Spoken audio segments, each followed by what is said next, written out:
What's up, everybody? It's the Alex Leak and Friends NBA podcast back once again, and this is the last NBA episode of the season, the NBA Finals 2023 NBA Finals recap episode as the Denver Nuggets win the 2023 NBA Championship, their first in franchise history. What a season for the Denver Nuggets. What a season for Nikola Jokic, Jamal Murray, head coach Michael Malone. Great all-around season for the Nuggets.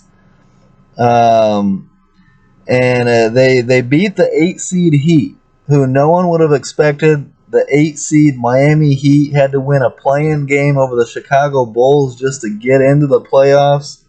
Became the first 8 seed to make the NBA Finals since the 1999 New York Knicks, and was a real good playoffs. And despite the Nuggets winning in 5, it was still a pretty competitive NBA Finals. The Nuggets winning Game 5, 94-89. Nikola Jokic for the series was dominant. He wins Finals MVP, averaging 30 points per game, 14 rebounds per game, and 7 assists. Jokic becomes the first center to win Finals MVP since Shaquille O'Neal in 2002 with the LA Lakers. Incredible season for the Denver Nuggets. I mean, you look back at their path to get here. I put in my notes a long time ago that, when the playoffs started, that I didn't trust the Nuggets. They needed to prove it to me, and they did. They definitely proved it. Took care of business in round 1, going through the Timberwolves in 5 games. In round 2, they take down the Suns, which was my pick to make the finals, was the Phoenix Suns. They beat them in 6. That was very impressive, and I think the most impressive of the entire playoffs was sweeping the Lakers. The Lakers surprised a lot of people by beating the Warriors in the second round, and I'm just glad, I'm happy that we didn't get a Lakers-Celtics finals matchup. That's what it looked like. That's what, on paper, everyone believed it was going to be Lakers-Celtics. And the Nuggets sweeping the Lakers really opened a lot of people's eyes to this Denver team that, damn, they look, unstoppable. I mean, the Lakers couldn't even win a game against this team. Jokic was so dominant in these playoffs, and really carried the team, the entire season. And a lot of people are gonna say, "Well, he was robbed. He should have won 3 MVPs in a row." I disagree. Joel Embiid definitely deserved the award.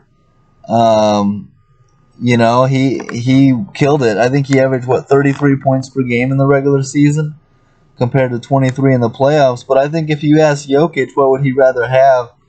A third straight regular season MVP or a Finals MVP? I think he's going to want the championship and the Finals MVP. Now, Jokic and this Nuggets team is going to gain a ton of respect around the league for winning their first championship, and Jokic for delivering it. Dikembe Mutombo couldn't do it. Carmelo Anthony couldn't do it. Nikola Jokic was able to get the job done. Credit to Michael Malone. I thought that Eric Spoelstra was the better coach going into the finals matchup, but Michael Malone did a great job. I really liked what he said after Game 4, saying we have accomplished nothing. You gotta win 4 games to win a series, to win the championship, and he kept the Nuggets mentality, in the right spot. Never too high, never too low, and the Nuggets' approach going into the playoffs was interesting. They were pretty laid back and kind of just like, we feel like we're the best team. We have home court, and let's just go out there and prove it. When the Nuggets lost Game 2 at home, I was like, uh-oh, they just lost home court. Now you're going to Miami with the series tied. I thought this could easily go 6 or 7 games. And at that time, I thought it would go at least 6 games and be a hard fought series. Very impressive for the Nuggets to win both games in Miami and go up 3-1. At that point, the writing was on the wall that Denver was just, it was inevitable. They were going to win the series. Credit to the Heat for fighting in Game 5. It was a hard fought game, came down to the wire.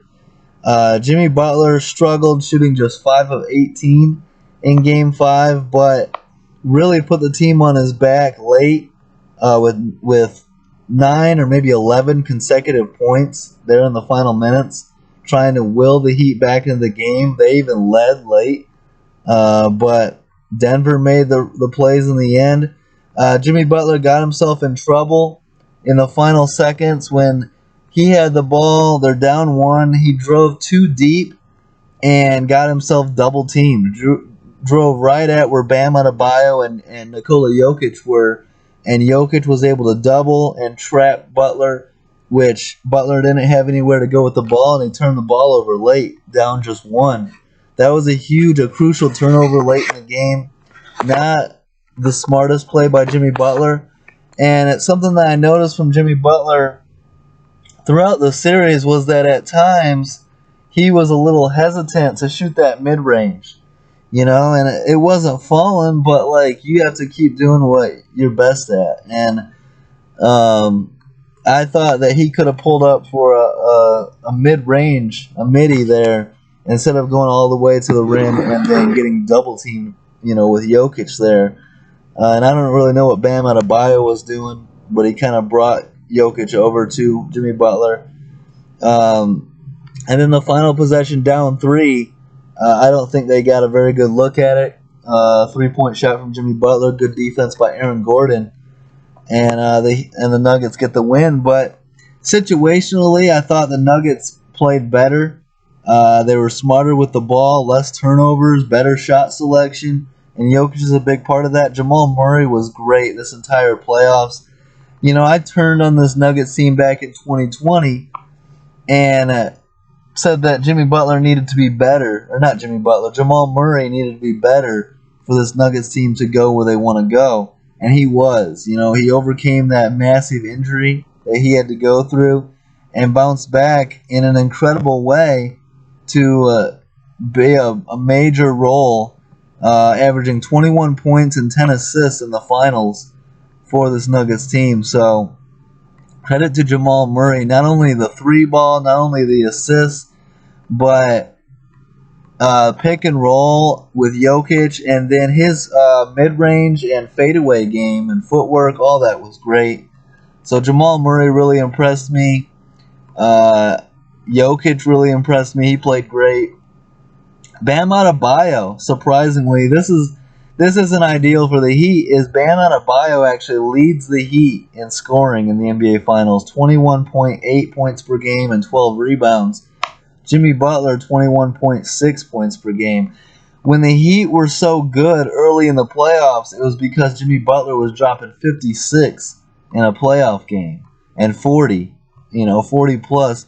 The Heat needed that out of Jimmy Butler and weren't able to get it in the finals. And I think that's a big reason. I think the Nuggets matched up a lot better. They had the size and the length to defend LeBron and Jimmy Butler. And that's why they went 8-1 against these two teams the last 2 rounds of the playoffs.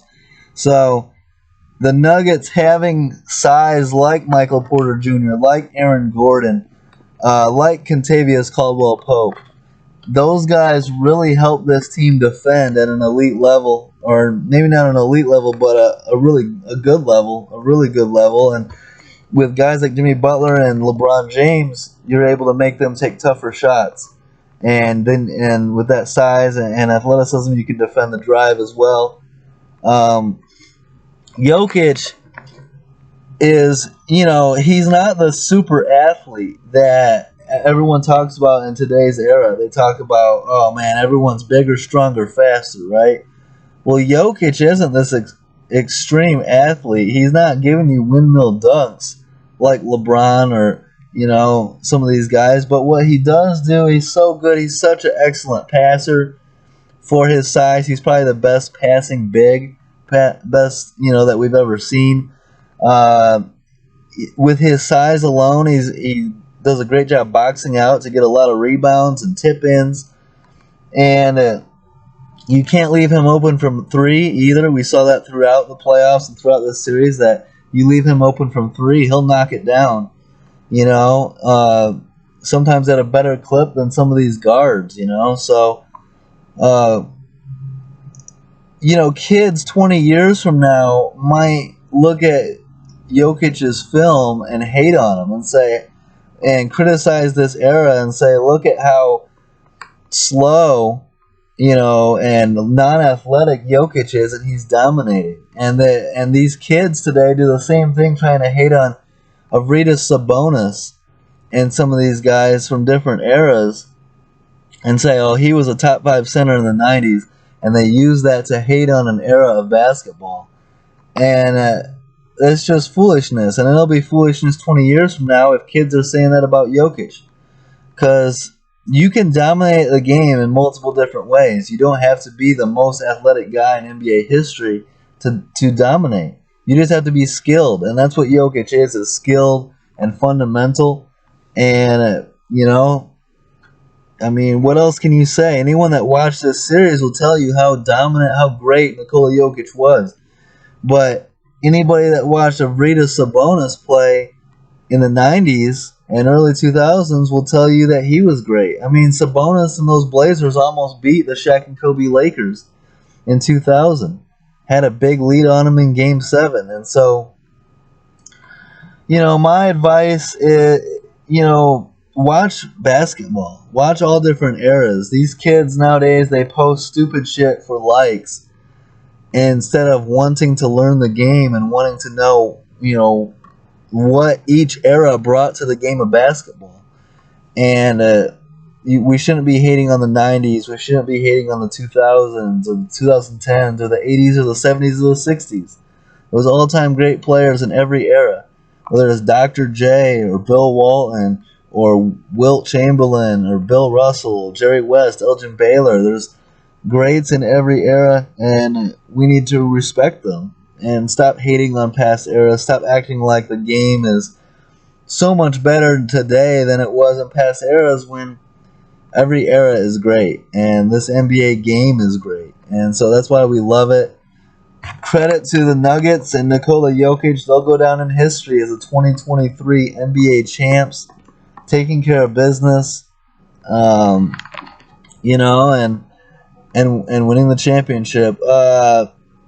For the Nuggets, Michael Porter Jr. really struggled in the NBA Finals, but he is a solid player and on the come up, and no doubt in my mind he's going to be a great player.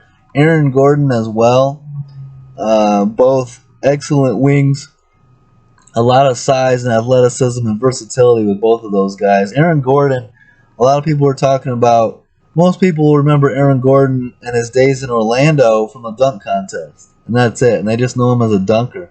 And I think a lot of people's eyes got opened up in these playoffs about how good Aaron Gordon can be, not only as an athlete and a dunker, but as a defender, a three-point shooter, a draw, getting to the rim and one layup, stuff like that. Great finisher at the rim. So you're seeing it, and this Nuggets team, Michael Malone and that staff have done a great job of developing these players into what they are today. Jamal Murray, case in point, has really put the league on notice that he's a great point guard. And I think maybe that's what the Heat are missing, and somebody suggested the Heat go get someone like Kyrie Irving. The Heat are a couple pieces away. It sucked they didn't have Tyler Hero for these playoffs and these finals. It sucks they didn't have Victor Oladipo for these playoffs and finals. They need to get healthy and then maybe add some more veteran leadership. A guy like Kyrie, maybe, for some more skill. Jimmy Butler needs some more help.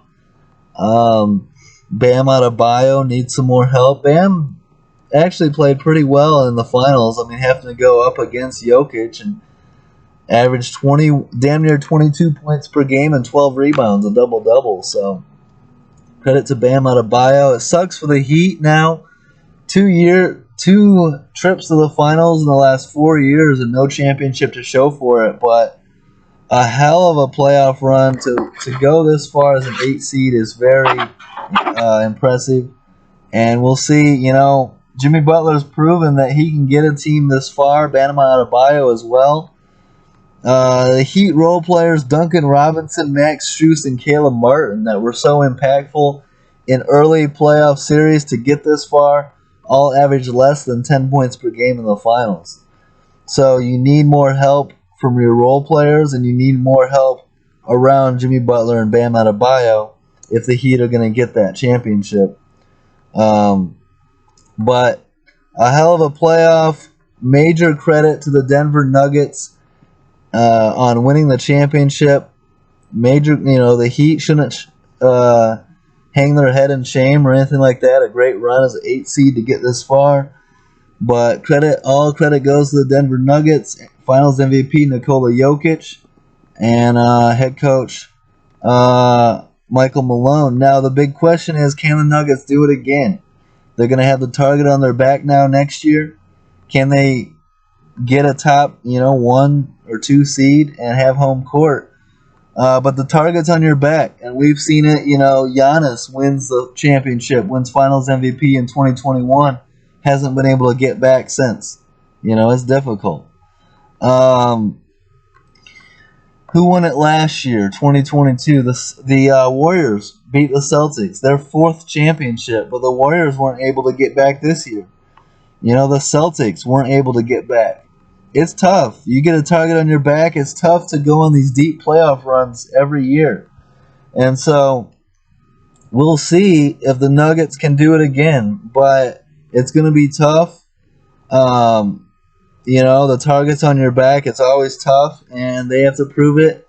But a hell of a championship, a hell of a run, a hell of a series. Congrats to Michael Malone. Congrats to Nikola Jokic. Congrats to Jamal Murray. Enjoy it. Celebrate. Have fun, Denver Nuggets fans. And, we'll see you again next year. But a hell of an NBA season. I hope you guys enjoyed it. Don't forget to like, subscribe, leave a comment. Stay tuned as we'll keep NBA interviews, NBA player interviews, NBA content, especially during the playoffs, season preview episodes, the draft, Victor Wembanyama coming into the league next year, and then all of our NFL content, which will be starting next week, going all the way through the Super Bowl. So, hope you guys enjoyed this episode. Don't forget to like and subscribe, follow my content all year long, and I appreciate all the support, and have a great week, guys, and peace out.